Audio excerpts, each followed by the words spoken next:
Hi everyone, welcome to CONNIEMARTS TV. Today we bring to you Eno's Kitchen. Guess what? I have a surprise for you. I have a guest, Mrs. Ntiamwa Amenku. She's going to demonstrate to us how to make Ghanaian meat pie. Are you ready? I am ready and I can't wait to eat it too. Let's get to the kitchen. See you. Hello, welcome to CONNIEMARTS TV. This is Eno's Kitchen. Today we are going to do what we call Ghanaian meat pie.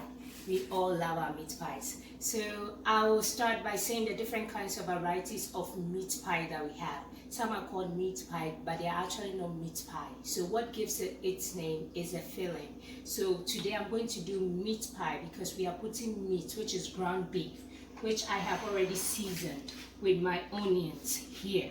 And then we have what we call the fish pie. So fish pie, you would usually use any kind of fish, preferably tuna. So you get tuna and then you also season it. You can add whatever thing you want to add and then you put it in the middle of the pie. You will see how that is done. And then we also have vegetable pie for those who are trying to eat healthy. It's a really good kind of pie where you just make a mixture of vegetables and your butter or your margarine to see the level of salt in it. Because if you put salt in the flour or you add salt into the flour and your butter is already salty, you add more salt and we don't want that. So I have already tasted my butter. I've been using it for quite a long time now. So I do know the salt level or the sodium level and how it tastes. Today we are going to go the Ghanaian way. I can't really give you specifics, but I can give you clues as to what your measurement should be with the butter. So when you are making pie, the butter is the main ingredient. When you are making pie, you should add a lot of butter to it to get what you want, because it's butter that really makes the real deal. If you want it to be so soft, the trick is, it doesn't mean you should use excess butter. The trick is use enough butter to make it soft. And when you are mixing the mixture, do not knead it as you are kneading bread. Don't use your hand this way. Preferably use the tips of your fingers to make it into like bread crumbs, like rich with the butter and all that. So you are going to see how we are going to make it. Let us begin. I'm going to use a spoon to scoop this margarine into my flour.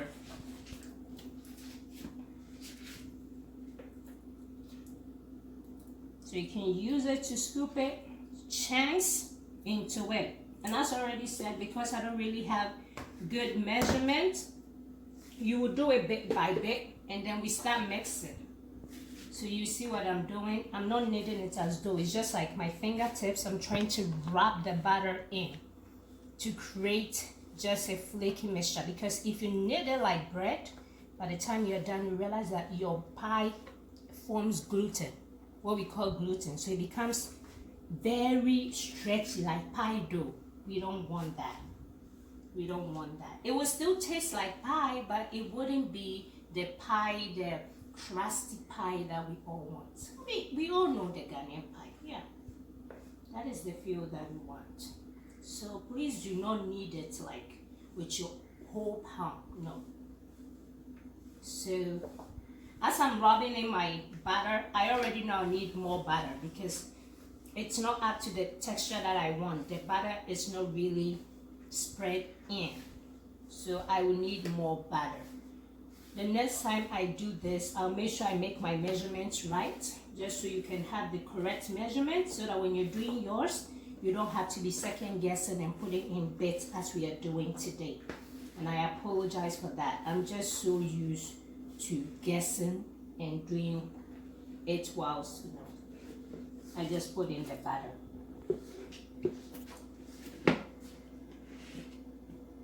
That is a huge chunk, but I hope it works. If the butter becomes more than the flour, make sure you have more flour. You can just add it to it. It should be a moldable dough. So as already said, don't use a palm. If not, you end up creating bread pie, which we don't want. We want the crusty, flavorful pie. That is what we are looking for.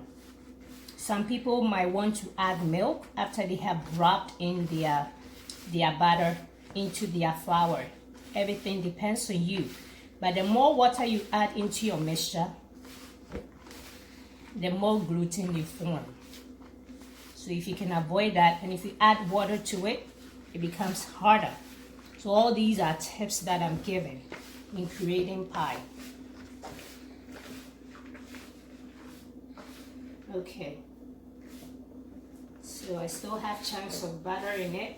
I'm trying to rub everything to create an even mixture. That is what we are looking for.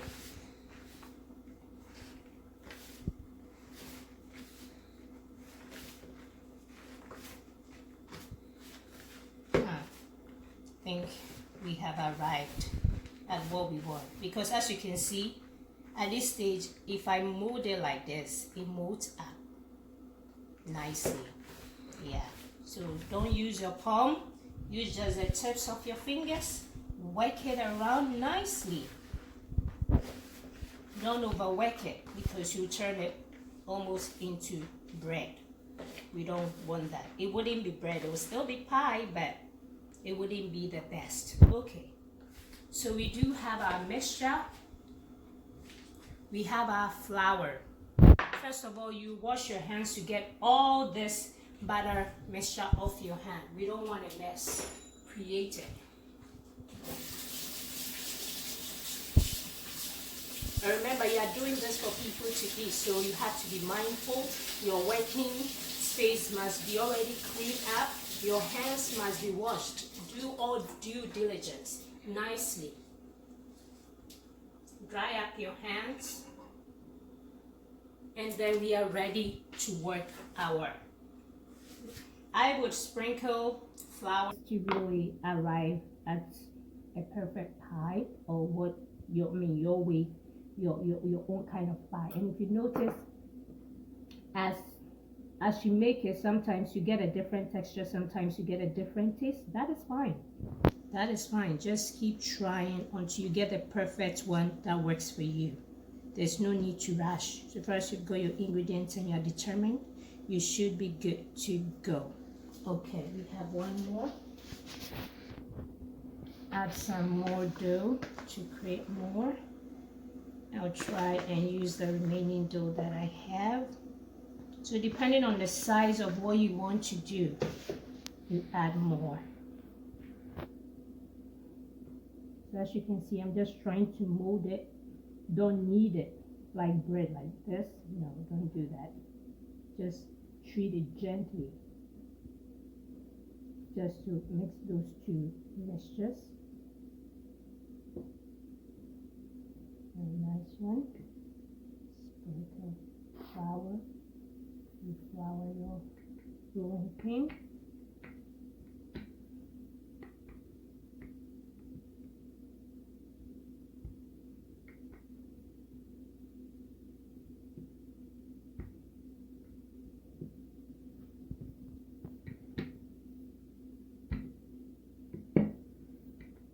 You can see that because I molded this one a little bit, this one is more compact. So if you mold it more, it forms gluten, so it becomes compact, so it wouldn't break. But we don't want that. We don't want that. If you overdo it, I keep saying you get bread. You don't want your visitors or your kids to eat that kind of pie. If not, when they go out and they experience someone's pie and it's not like yours, the gluten one, or almost bread pie, they'll love it more. And of course, that's for heaven.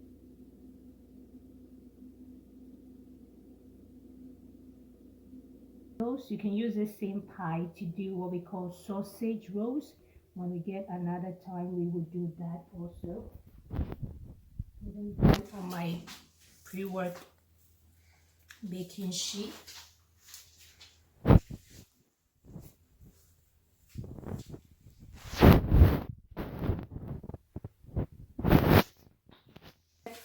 So we open up and then we put it in for it to bake.